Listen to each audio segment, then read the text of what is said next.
আচ্ছা গাইস, তো ভালোভাবে খেয়াল করো, আমাদেরকে কি বের করতে হবে সেগুলো একটু দেখো। এখানে কি বলছে যে আমাদের হচ্ছে তোমার গৌণ যে কুণ্ডলী, তো সেই গৌণ কুণ্ডলীর যে প্রবাহ সেটা আমাদেরকে নির্ণয় করতে হবে।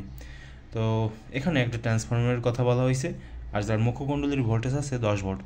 ট্রান্সফরমার যদি না চেনো তাহলে গুগল করো, জেনে যাবা বা চিত্র দেখে শিখে নেবা, ঠিক আছে?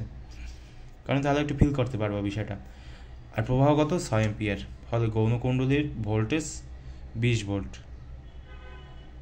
তো অনেক কিছু দেওয়া আছে, কি কি দেওয়া আছে বলো তো? ভিপি, ভিপি মানে কি? মানে আছে তোমার এই যে মুখ্য যে কুণ্ডলী, সেই মুখ্য কুণ্ডলীর যে ভোল্টেজ সেটা আছে ভিপি। ভি মানে কি? ভোল্ট। আর পি মানে কি? প্রাইমারি। মুখ্য কুণ্ডলীর যে ভোল্টেজ সেটা আছে ভিপি 10 ভোল্ট। আর প্রবাহ কত?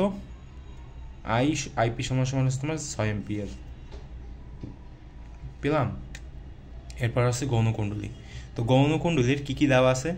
তোমার এখানে গৌণকুণ্ডলীর যে ভোল্টেজ সেটা দেওয়া আছে কত ভোল্ট? 20 ভোল্ট।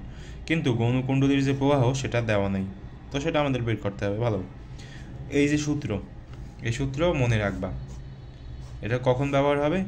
যখন এরকম একটা কিছু নির্ণয় করতে পারবে, মনে করো কোনো একটা গৌণকুণ্ডলীর প্রবাহ, বা এখান থেকে এরকমও বলতে পারতো যে মুখ্য কুণ্ডলীর যে ভোল্টেজ সেটা বের করো গৌণকুণ্ডলীর প্রবাহ দিয়ে, এরকম কিন্তু বলতে পারতো। তো সেক্ষেত্রে কিন্তু এই যে সূত্র, এই সূত্র মুখস্থ রাখবা।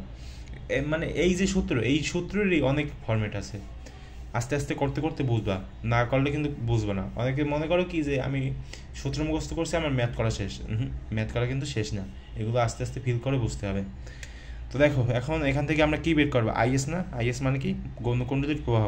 তো আই সমান ভিপি বাই ভিএস নাকি? তো সেই ভিপি বাই ভিএস ইন্টু হবে তোমার আইপি।